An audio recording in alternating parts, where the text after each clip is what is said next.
Hello viewers, welcome to Knock TV. Today I am going to teach you a very comprehensive, meaningful poem that is Peace, written by Dr. Hartmann. She was a good poetess and she belongs to Germany.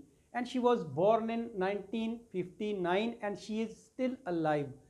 इस poem में है क्या? Piece का मतलब होता है अमन, काम, सुकून, शांति, आराम, जहाँ हर तरफ आराम हो, सुकून हो, शोर ना हो, क्वाइटनेस भी कहते हैं इसको।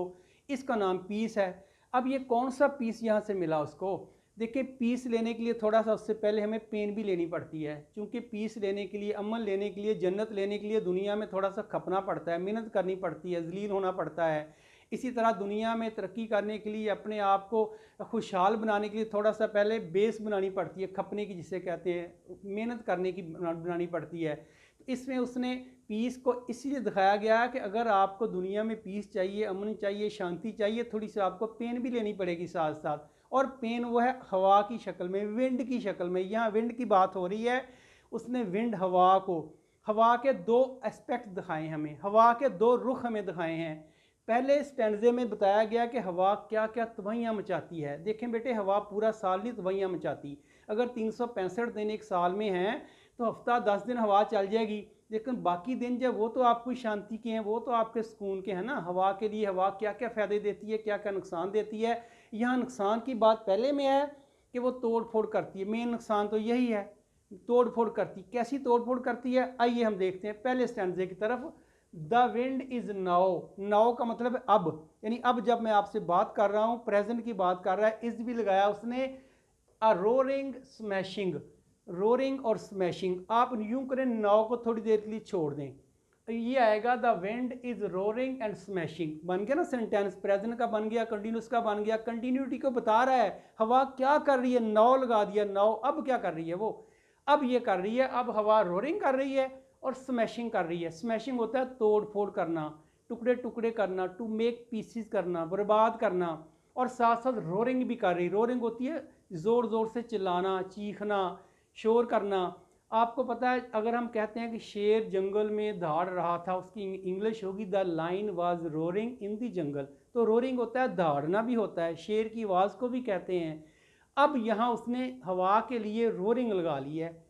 हालांकि हवा रोरिंग उसकी शोर को कह रहा, उसकी आवाज़ को कहा उसने कि हवा जो है the wind is roaring and smashing. Now कह के अब प्रेजेंट की बात कर रहा है। हवा इस वक्त जो है वो शोर भी कर रही है और साथ साथ स्मैशिंग कर रही है, बर्बादी भी उतार रही है। बर्बादी कर रही, क्या बर्बादी कर रही होगी? घर टूट गया होगा। गांव में घर आपको पता है कि हे के या ब्रांचिस के तो घर होते हैं गांव में, नीचे लकड़ियां दे के बनाए होते हैं, वो उड़ा के ले गई है। वो दरवाज़ा टूटा, दरवाजे को उड़ा के ले गई। उसकी जो फट्टे हैं जिसे कहते हैं प्लैंक्स, वो टूट गए हैं। इसी तरह अगर उसकी फसलें हैं तो फसलें बैठ गई हैं, दब गई हैं, हवा ने उसको ख़राब कर दिया है। इसी तरह अगर उनके जो कपड़े किसी ने फैलाए हुए हैं सूखने के लिए, वो उड़ा के ले गई है। और आपको पता है नोमैडिक जो हैं, जिसे झुग्गियों वाले कहते हैं, जिप्सी कहते हैं, उनके उनके जो टेंट उड़ा के ले गई है। उनके बर्तन बाहर पड़े होते हैं लकड़ों के ऊपर, वो उठा के ले गई है। और जब हवा गोल गोल घूमती है, गहर कहते हैं उसको हम, घर कहते हैं, वर्लपूल भी कहते हैं, गोल गोल घूमना। उसमें इतनी पावर होती है कि वो उड़ा के ले जाती जो उसके हाथ, जो उसके काबू आता है। तो दरख्त पूरा तो नहीं उड़ा सकती, दरख्त तो टूटेगा, शाखें टूटेंगी, पत्ते उड़ेंगे, पत्ते उड़ के कहीं चले जाते हैं, छोटी छोटी शाखें उड़ जाती हैं।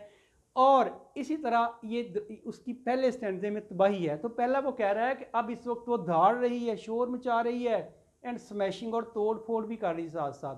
और भी कुछ कहा, उसने कहा है अब उसको ना, उसने कहा मॉन्स्टर ऑफ डिस्ट्रक्शन, कहता है ये तबाही का जिन बन चुकी है। ये उसने इसके साथ कंपैरिजन कराया है कि हवा की जो प्रेशर है, हवा का जो तबाही है, उसने उसने कहा ये हवा नहीं है बल्कि मॉन्स्टर ऑफ डिस्ट्रक्शन है। डिस्ट्रक्शन कहते हैं नाउन है, इसका मतलब है तबाही, इसका एडजेक्टिव है डिस्ट्रक्टिव, तबाह कुन। तब डिस्ट्रक्शन, मॉन्स्टर कहते हैं बला को, लिखा भी है, मीनिंग भी लिखे मैंने। मॉन्स्टर का मतलब है एन अगली क्रिएचर, ड्रोनी मखलूक कोई, और ड्रोनी मखलूक है। और वो हमारे, वो ये तबाही का बायस बन चुकी है ये हवा। फिर कह रहा है रैकिंग ऑल मैन्स वर्क, वो सारे मैन के जो काम किए, जो मैन ने काम किए हैं, मैन्स वर्क, मैन एस लगा के यहाँ पोजेशन दिखा रहा है मैन के साथ वर्क का, कि जो आदमी के काम है। आदमी क्या काम करता है? फसलें काश्त करता है, घर बनाता है, अपने हल चलाता है, जो भी ज़िम्मेदार के काम होते हैं, आदमी के जो भी काम होते हैं, अब देखिए कह रहा है उसको वो क्या कर रही है, रैकिंग कर रही है। रैक क्या होता है बेटे, रैक के दो मतलब होते हैं। एक रैक होता है जो ज़िम्मेदार अपनी फसलें इकट्ठी करने के लिए ना एक यूँ पंजा सा बनाते हैं, आगे लंबा सा डंडा होता है, उसको खींच के ना यूँ सारी फसल इकट्ठी करते हैं। एक तो वो होता है इकट्ठी करना, क्योंकि जब हवा चलती है आपने देखा होगा जितने भी शॉपर हैं, जितने भी कोई कोई कोई उसके पत्ते हैं दरख्तों के, जितनी भी छोटी चीज़ें वो सारी की सारी एक कोने में लग जाती हैं। क्यों कोने में लगती हैं, उसको हवा के साथ बिखरना चाहिए, लेकिन हवा उनको एक तरफ कर देती, इकट्ठा कर देती। एक मतलब तो ये है इसका। यहाँ रैकिंग का मतलब है तबाही उतार रही है, चूँकि स्मैशिंग और रैकिंग एक ही मतलब दे रहे हैं यहाँ कि तबाही उतार रही है। दोनों मीनिंग ये फिट बैठते हैं, मैंने आपको बता भी दिया है। और किस चीज़ को इकट्ठा कर रही, किस चीज़ की तबाही, किस चीज़ को तोड़ रही है, वो उतार रही मैंस वर्क, जो आदमी ने काम किए। मैं आपको एग्जांपल दे चुका हूँ, घर में उसने गांव में घर बनाया है। वो गांव के घर ऐसे ही होते हैं, झुग्गियों में आदमी बैठा है, झुग्गियाँ उनकी टेंट उड़ा के ले गई, उनके बर्तन उड़ा के ले गई है, और ज़िम्मेदारों की फसलें मैंने नीचे गिरा दी हैं। अब ये तबाही वो उतार रही है। अब उसके बाद वो कह रहा है from the valleys, from the wells. एक यहाँ आपको मैंने बता दिया, कंपैरिजन कराया गया है हवा की तबाही का मॉन्स्टर ऑफ डिस्ट्रक्शन के साथ। पहली बात होगी। दूसरी बात कह रहा है कि वेल्स और वेल्स, वैलीज और वेल दोनों का एक ही मतलब है। वेल्स जो है ये पोइटिक वर्ड है, शायराना लफ्ज़ है, और वैली जो है ये प्रोज का वर्ड है। दोनों उसने यूज़ कर दिए हैं, चूँकि बाज़ दफ़ा जो हम भी बात करते हैं ना, एक बात को दो दफ़ा करना हो तो बात वही होती है, उसका लफ्ज़ हम बदल देते हैं उसके ऊपर स्ट्रेस देने के लिए या उसको हाईलाइट करने के लिए। यहाँ ये बात कर रहा है, कह रहा है वादियों में क्या होता है, ये सारा काम जो कर रही वादियों में कर रही है। फिर देखें वादियों में करना है, पक्के घर जो हैं, कोठियाँ जो हैं, बंगले जो हैं, वो तो नहीं इतनी जल्दी गिर सकते ना। तो वादियों में चूँकि जो पहाड़ों में हवाओं का चलना और वादियों में हवा का चलना, उसमें प्रेशर ऑटोमेटिकली ज़्यादा होता है। अब कह रहा है वहाँ ये काम कर रही है। और क्या कर रही है, एंड सेंड्स देम स्पिनिंग।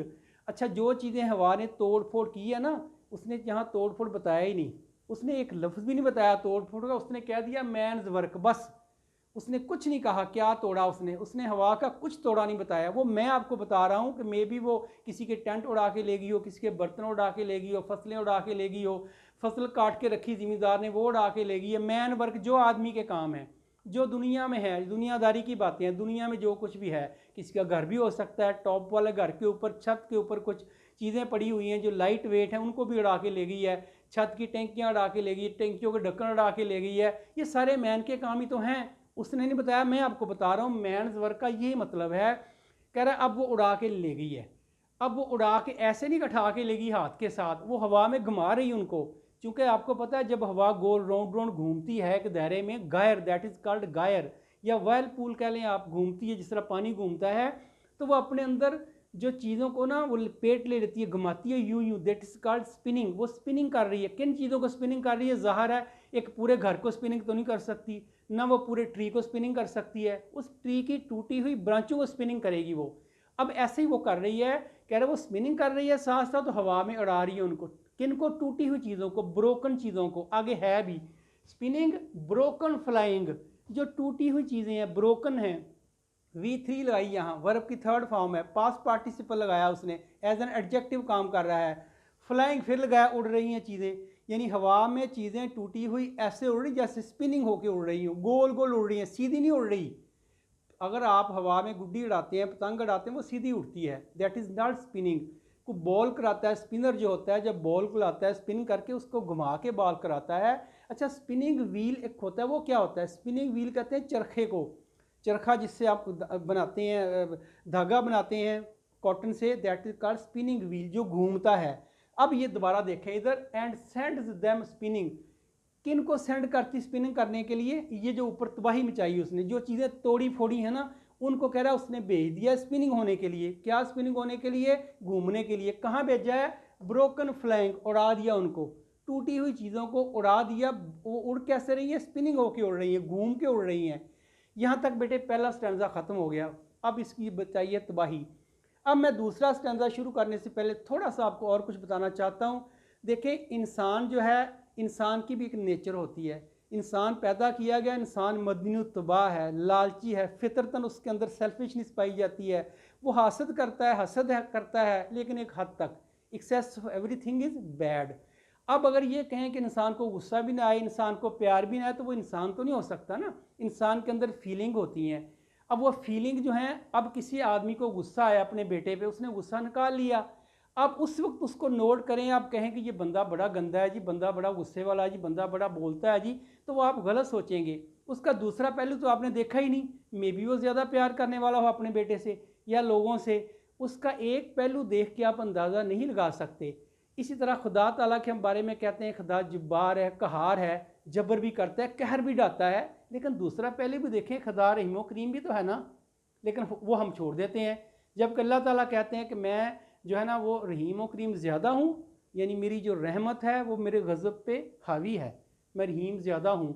तो यहाँ बेटे इंसान भी ऐसे ही है, इंसान में भी चीज़ें पाई जाती हैं, लेकिन ऑन दी होल देखा जाता है कि इंसान बेनिफिशियल है कि नहीं है अपने घर वालों के लिए, अपने सोसाइटी के लिए। क्या ये वाकई इंसान गंदा है? उस वक्त आप देखें जब वो गुस्से में है तो आपको गंदा ही नज़र आएगा ना। उस वक्त देखें जब वो शांति में है, जब वो खुश है, जब वो सुकून और काम में, उस वक्त भी देखें उसका पहलू को। तो अब हवा के भी दो रुख हैं। ये पहला रुख उसने दिखा दिया है, दूसरा देखें आप। अब दूसरा देखेंगे तो आपको अंदाज़ा हो जाएगा कि उसका दूसरा रुख अच्छा रुख है। मैंने बताया हवा का अच्छा रुख क्या होता है। देखें जब हवाएं चलती हैं, आपको पता है विंड मिल चलती हैं। पहले तो चक्कियाँ भी आटे वाली जो हम विंड पे चलाई जाती थी, फिर बिजली पैदा होती है उनसे। कश्तियाँ जहाज़ चलते हैं, कश्तियों के रुख मोड़ते हैं, अपना जो टारगेट सेट करते हैं, उसके अंदर जो मास्ट होते हैं कश्तियों के वो फिट करते हैं हवा के रुख। हवा के रुख जाते हैं, फिर आपको पता है अगर हवा ना चले, एक इलाके की, एक एरिया की हवा वहीं खड़ी रहेगी, सुकून में रहेगी, उससे क्या होगा, गंदगी, पोल्यूशन, स्मेल, बदबू वो फैल जाएगी। हवा उसको उठा के दूसरी जगह ले जाती है, फ्रेश हवा लेती है, तो ये प्योरिटी ऑफ एयर का भी काम करती है, हवा को साफ़ भी करती है। फिर आपको पता है समुद्रों पे जो गर्मी की वजह से पानी स्टीम बनता है, उसको उठा के ऊपर लेके जाती है, क्या करती, बादल बनाती है। फिर बादलों को एक जगह नहीं रखती, उसको उठा के दूसरी जगह लेके जाती है।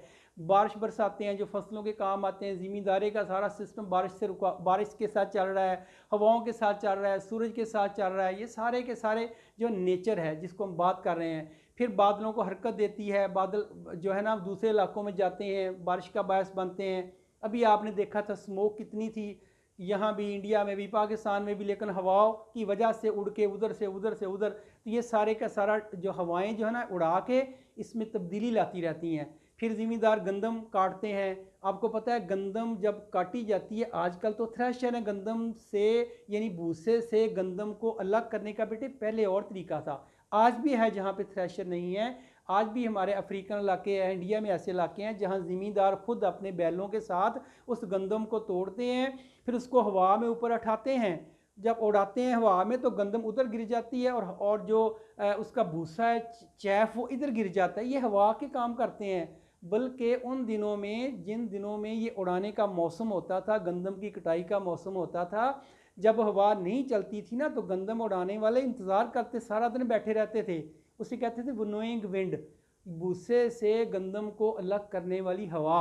इस इंतज़ार करते थे, जब हवा चलती थी फ़ौरन अपना काम शुरू कर देते थे। आजकल भी देखें गंदम साफ़ करनी या कोई और चीज़ साफ़ करनी, पंखा चलाते हैं आप लोग, एक मसनूई हवा पैदा करने के लिए पंखे के आगे डालते हैं। तो हवा हमारे लिए कितनी ज़रूरी है। इसी तरह कपड़े सुखाने के लिए, तेलें, फसलों के लिए, परिंदे हवा में उड़ते हैं, जो हज़ारों किलोमीटर का फासला तय करते हैं परिंदे जब मौसम बदलता है। तो साइबेरिया से आते हैं, हवा के बल बोते पे आते हैं, पतंगबाजी होती है हवा के साथ होती है, गुब्बारे हवा में उड़ते हैं। तो बेटे ये सारे हवा के फ़ायदे हैं, ये हम भूल गए, हमने सिर्फ एक नुकसान देखा कि ये नुकसान करती है।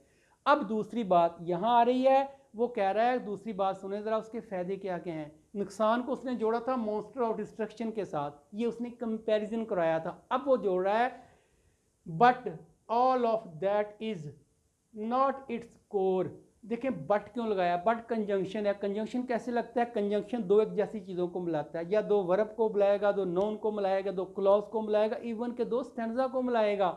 यहाँ उसने पहले स्टैंजे को दूसरे स्टैंजे के साथ मिलाया तो बट लगाना पड़ा उसको। अच्छा, all of that is not its core, all of not its core, that is को छोड़ दें आप थोड़ी देर के लिए। All of not its core कहते हैं ये सारा जो है ना, ये हवा का असर रूप नहीं है, जो आपने देखा है इसको कह लिया कि यही हवा है। मैंने कहा था ना, बाप ने अगर बेटे को डांटा है आप उस वक्त नोट कर लें बाप को, वही अपने दिल में बिठा लें कि बाप जालिम है। कह रहा है वो जालिम नहीं है, वो आपने गलत देखा है, उसका असल रूप वो नहीं है। ये कह रहा है जो आपने हवा का रूप देखा है, नॉट इट्स कोर, कोर कहते हैं रियल में, कोर वैसे जिसे कहते हैं ना कोर कमेटी, कोर जो स्टेयरिंग कमेटी कह लें, मेन काम कह लें, चीफ कह लें, असल काम कह लें, असल रूप कह लें, असलियत कह लें, ओरिजिन कह लें, इतने मैंने आपको मीनिंग बता दिए हैं। ये हवा का असल रूप नहीं है। अब its centre is in truth eternal stillness. इस सेंटेंस को फिर गौर से देखें बेटे, राइटर जो है ना, अगर आप सीधे से पढ़ेंगे ना शायरी को तो आपको समझ नहीं आनी, कख भी आपके पल्ले नहीं पड़ना। उसकी वजह यह है उसको एक्सप्लेन करना पड़ता है। क्यों मैं एक्सप्लेन कर रहा हूँ, मैं सीधा तर्जमा कर दूँ तो ख़त्म होगी बात, 2-5 मिनट का काम है सारा। ये एक्सप्लेन इसलिए करना पड़ता है कि शायरी में बातें प्रोज की तरह नहीं की जाती। प्रोज में सीधी सी बात बता दें, शायरी में वो घुमा फिरा के उसने असल में वर्ड के अंदर डेप्थ डालनी होती है, उसकी गहराई में जाना होता है, जिससे आपको उसकी जब खोलेगा, जिसे कहते हैं शायरी एक नेट शैली तो है, एक दरिया को कूजे में तो बंद किया गया, जब खोलेंगे तो ज़ाहिर है खोलने वाला ही टीचर होता है, वो खोलता ही ये चीज़ों को, उसके अंदर से निकालना पड़ता है, मीनिंग निकालने पड़ते हैं। उसने तो यहाँ कहा ही नहीं ऊपर वाले में क्या नुकसान किया, उसने कहा बस तोड़ फोड़ की है, क्या तोड़ फोड़ की नहीं बताया, ये एक्सप्लेन करना पड़ता है आगे। अब आगे आ रहा है, कह रहा है कि जो हवा है जो आपने रूप देखा है वो सही नहीं है, दैट इज़ नॉट रियल, वो ट्रुथ नहीं है, सच्चाई नहीं है, वो उसने ट्रुथ यूज़ किया है। लेकिन अब मैं यहाँ ट्रुथ को थोड़ी मैं कह रहा हूँ, इट्स सेंटर, इसका मरकज़, इज़ है, इन आपको पता है प्रेपोजिशन है, प्रेपोजिशन के बाद ऑब्जेक्ट आता होता है और वो प्रेपोजिशन का ऑब्जेक्ट होता है। यहाँ जो ट्रुथ है ना, इस इनका प्रेपोजिशन का ऑब्जेक्ट है, इससे हम कहते हैं सब्जेक्ट, इससे हम कहते हैं प्रेपोजिशनल ऑब्जेक्ट। प्रेपोजिशनल ऑब्जेक्ट अलग चीज़ होती है, वो किसी सब्जेक्ट का किसी सब्जेक्ट का या किसी वर्ब का ऑब्जेक्ट नहीं बन सकता। तो मैं इसको छोड़ रहा हूँ, इन ट्रुथ छोड़ दें आप। अब इसको लिंक करें, its centre is eternal stillness. ये बात है, कहता है इसकी जो असल है ना, सेंटर कहते हैं मरकज़ को, इसका मरकज़ जो है यानी इसकी औसत कह लें, जो आप ऑन दी होल कह लें, यहाँ सेंटर का मतलब ऑन दी होल। कह रहा है ऑन दी होल जो हवा है ना, वो इटर्नल स्टिलनेस, उसमें एक स्टिलनेस पाई जाती है, सुकून पाया जाता है। इटर्नल के दो मतलब होते हैं, अबदी होता है इसका मतलब, एक मतलब होता है जिसका ना एंड का पता हो, ना उसके स्टार्ट का पता हो, ना बिगिनिंग का ना पता हो, ना उसके एंड का पता हो। लिखा भी है मैंने इसका मतलब, आप देख लेना, लेकिन मैं आपको वैसे बता रहा हूँ, इटर्नल जिसके बिगिनिंग का भी पता नहीं, जिसके एंड का भी पता नहीं। तो अबदी कह लें आप, शुरू से। कह रहा है हवा शुरू से जो है ना, हवा एक अच्छी जो है ना, वो स्टिलनेस है, उसकी जो खूबी है वो सुकून लाती है, वो फ़ायदे ज़्यादा देती है। अगर आज हम मोबाइल यूज़ करते हैं, मोबाइल का टावर लगा होता है किसी के घर में, तो वो कह रहे हैं जी टावर बड़ा नुकसानदेह है, शुआएँ आती हैं। बेटे शुआएँ तो आती हैं, लेकिन उसके साथ फ़ायदा कितना दे रहा है ये देखें ज़रा, दूसरा पार्ट देखें ना उसका। अब हवा ठीक है, वो आपको शुआएँ देता है, नुकसानदेह है, सारा कुछ ठीक है। ऑन दी होल पूरी दुनिया ही इस वक्त नेट पे चल रही है, तो ये उसका फ़ायदा भी तो है ना। तो यहाँ ये कह रहा है हवा का नुकसान नहीं है, फ़ायदा ही है, इटर्नल स्टिलनेस। इसके अंदर कह रहा है स्टिलनेस पाई जाती है, सुकून पाया जाता है, काम पाया जाता है, आराम पाया जाता है। और स्टिल कहते हैं साकन को, और स्टिलनेस, नेस उसने आगे लगा दिया लह का, जिसको कहते हैं सुफिक्स, लहके को सुफिक्स कहते हैं, नेस, स्टिल के बाद नेस लगा दिया, स्टिलनेस, सुकून, आराम।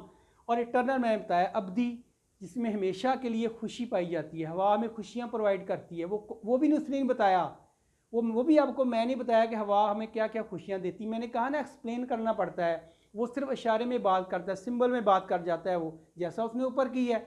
यहाँ कह रहा है ये हमारे लिए खुशियाँ लाती है, स्टिलनेस है। और ऊपर उसने तबाही को जोड़ा था मोस्ट्रो डिस्ट्रक्शन के साथ, नीचे उसके सुकून को जोड़ा उसने ब्राइट ब्लू स्काईज़ के साथ। क्योंकि आसमान पे जब हवा होती है वो हमें नज़र ही नहीं आती। नज़र कैसे आएगी, आसमान, हवा तो वैसे नज़र नहीं आती, वो तो चीज़ें उड़ती हैं हमें नज़र आती है, हवा चलती है ना, विंड चलती है, तो आसमान के ऊपर हमें नज़र आएगी, चलें बादलों को ले जा रही है, लेकिन हमें जो है ना उस तरह नज़र नहीं आएगी जो हमारे ऊपर उसका इम्पेक्ट होता था, जो यहाँ चलती थी। इसकी बात कर रहा है। ब्राइट ब्लू स्काईज़, बेटे ब्राइट भी एडजेक्टिव है, ब्लू भी एडजेक्टिव है, स्काईज़ के लिए आया है। स्काईज़ क्यों लगाएं उसने, आसमान ज़्यादा हैं कोई? बेटे आसमान ज़्यादा नहीं है, आपने और भी पॉइंट्स पढ़ी हैं जब वो एक इलाके की बात करता है। फॉर एग्जांपल एक कंट्री पाकिस्तान है, पाकिस्तान का एक आसमान है, अब इंडिया में भी वही आसमान है, अमेरिका में भी वही आसमान है, दुबई में भी वही आसमान है, लेकिन उनके हर आसमान का वो मालिक हैं। मालिक तो अल्लाह ताला ही है, मतलब ये कि उनके एरिया में आता है ना, इसलिए उसने स्काईज लगा दिए यहाँ कि जितनी भी आसमानों पे, सारों को आसमानों कह दिया। वो आसमान कैसा है, ब्राइट है, ब्लू है, स्काईज है। उसके ऊपर जब हवा जाती है तो ज़ाहिर है दूर होती है, दूर के उसने लगाया फार अवे, परे दूर होती है वो हमसे। उस वक्त क्या होता है, एंड ऑल यू हियर, कह रहा तुम उसको भी सुनते हो। वो हवा, यहाँ हीर का मतलब है देखना, यहाँ हीर का मतलब है देखना। तुम उस हवा को देखते हो जो दूर आपसे चलती है, आसमान पे चलती है। आर जेंटल विस्पर्स, यहाँ मैं जोड़ूँ आर जेंटल विस्पर। जेंटल कहते हैं नरमी के साथ जो गुफ्तगू करती है, विस्पर कहते हैं सरगोशी करना, कान में कोई बात करना, कानफूसी करना। विस्परिंग, टू से सीक्रेटली इन योर ईयर, कान में कोई बात करना। हमें ऊपर हवा नज़र आती है आसमान के ऊपर, लेकिन ऐसे लगती जैसे हमें बात, यहाँ नीचे जब शोर मचाती है हमें नज़र आती है, उसका शोर भी सुनता है, लेकिन ऊपर हमें सिर्फ विस्परिंग नज़र आती है, ऊपर हमें नज़र नहीं आती। विस्परिंग होते हैं बातें कर रही है, कह रहा है वो बातें हमारे लिए अनइम्पॉर्टेंट हैं, हमारे लिए अहम नहीं है। वो करें बातें, आसमान के साथ बातें करें, वो तारों के साथ बातें करें, हमें उससे कोई तलक नहीं है। बल्कि ये कहा उसने जेंटल विस्परिंग, बड़ी खूबसूरती के साथ, बड़ी नरमी के साथ, बड़ी माइल्ड तरीके के साथ कह रहा है वो गुफ्तगू कर रही है। किन के साथ कर रही है हमें नहीं पता, क्योंकि हमें ऊपर ऊपर है वो, उसने दूर कह दिया फार अवे, परे कहीं दूर अब हवा चली गई है। अब हवा नीचे नहीं रही, तबाही वाली नहीं रही, स्मैशिंग नहीं कर रही, रोलिंग नहीं कर रही, बल्कि ऊपर चली गई है। अब हमें नज़र अब भी आती है, नज़र आने से मुराद हम भी अब सुन सकते हैं। विस्परिंग है, उसकी छोटी थोड़ी आवाज़ आ रही, हमें नहीं पता क्या कर रही, पहले नज़र आ रहा था तबाही मचा रही थी, अब कह रहा है ये हमारे, लेकिन ये हमारे लिए अनइम्पोर्टेंट है। इम्पोर्टेंट आपको पता अहम को कहते हैं, लेकिन अन उसने साबका लगा दिया है। साबका या जिसे हम कहते हैं प्रीफिक्स, साबका लगा के अनइम्पोर्टेंट कर दिया, गैर अहम है हमारे लिए, हमारे लिए अहम नहीं है क्या बातें करती, कैसे बातें करती है। हवा बातें करने का मतलब ये मेटाफर है, या सॉरी पर्सोनिफिकेशन है, क्योंकि हवा ने कैसे बातें करनी है, हवा की बातें यही होती, शोर मचाती है, शोर करती है। अब देखें बेटे, ये हवा के दो रुख बताए हैं। इसी तरह इंसान के मैंने आपको बताया दो रुख होते हैं इंसान के। अल्लाह ताला के मैंने बताया, अल्लाह ताला अगर जब्बार है, कहर भी है, तो रहीम व करीम भी है। मैंने इसकी कुछ आपको एग्जांपल दी हैं, लेकिन पहले मैंने थीम निकाला है अपने लिए। वो थीम क्या है देखें, थीम तो आपकी बुक में भी लिखा हुआ है, लेकिन मैं चाहता हूँ कि थोड़ा सा उसको वाइडर कर दिया जाए। थीम को आफ्टर मैथ भी कहते हैं, सेंटर आइडिया भी कहते हैं, रिजल्ट भी कहते हैं, आउटकम भी कहते हैं। ये सिर्फ आपकी वोकेबलरी बनाने के लिए मैं ऐसे वर्ड यूज़ करता हूँ। जानबूझ के वर्ड की ज़रूरत नहीं भी होती, मैं लगा देता हूँ, इसलिए कि चले आपके पास एक वर्ड एक्स्ट्रा चला जाएगा। कह रहा है इट्स सेड, ये कहा जाता है, दैट इट्स से आना था, इट इज सेड, कहा जाता है कि नेचर इज़ अ पिटीलेस, कि नेचर बेरहम होती है। अगर आप बिजली के स्विच में हाथ लगाएंगे आपने मरना ही मरना है, इसमें कोई शक नहीं। आपको तैरना नहीं आता, पानी में जंप लगाएंगे आपने डूबना ही डूबना है। आप कहें जी ना डूबूं, जितनी मर्जी दवाएं कर लें, भूख लगी आपको खाना खाना पड़ेगा, जितनी मर्जी दवाएं कर लें आपकी भूख ख़त्म नहीं होगी।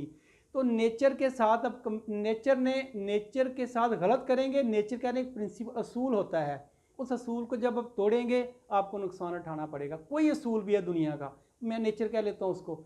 नेचर के जो अल्लाह ताला ने जो लॉ बनाए हैं, दुनिया के लॉ बनाए हैं, जो करेंगे वो भरेंगे।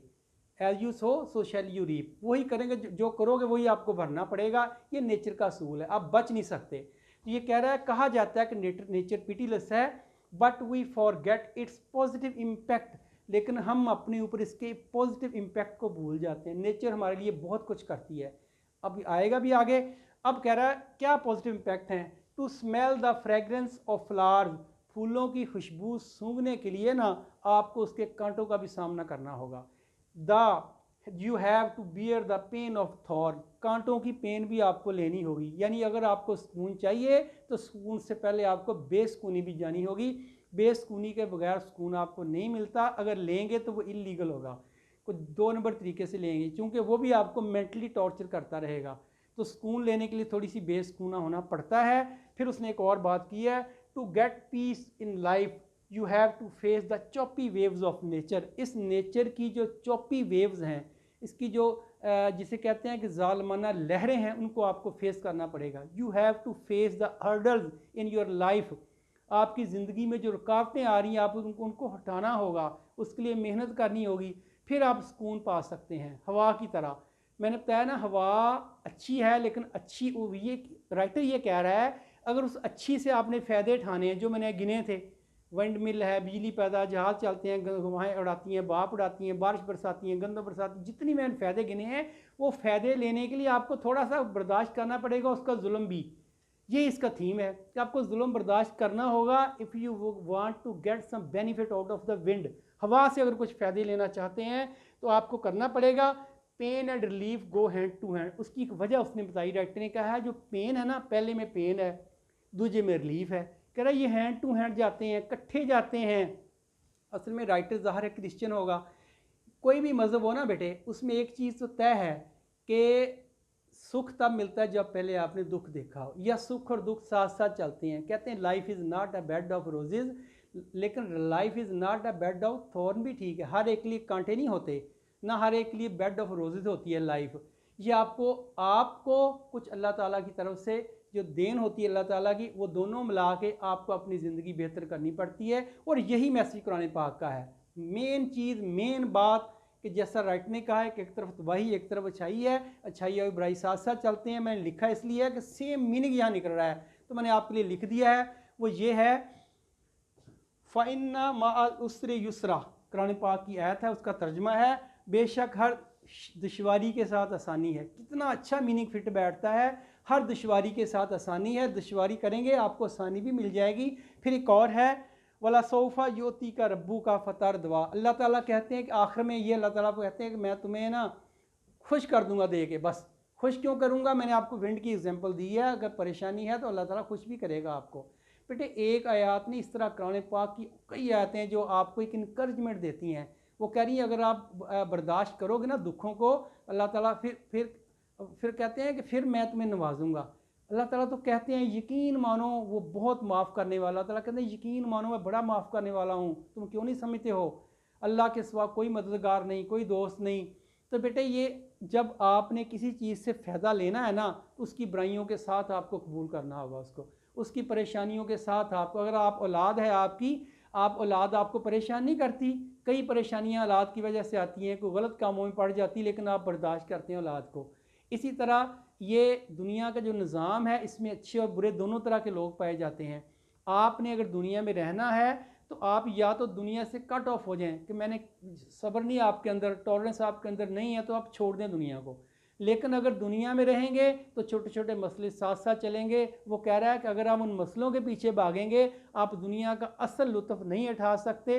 इस तरह अगर कहते हैं हवा को आप बुराई को छोड़ दें, अगर आप हवा का, विंड का अच्छा पहलू देखना चाहते हैं तो आपको हवा के ये थपेड़े, हवा की ये स्मैश, हवा की ये रैकिंग, हवा की ये डिस्ट्रक्शन बर्दाश्त करनी होगी। Thank you very much.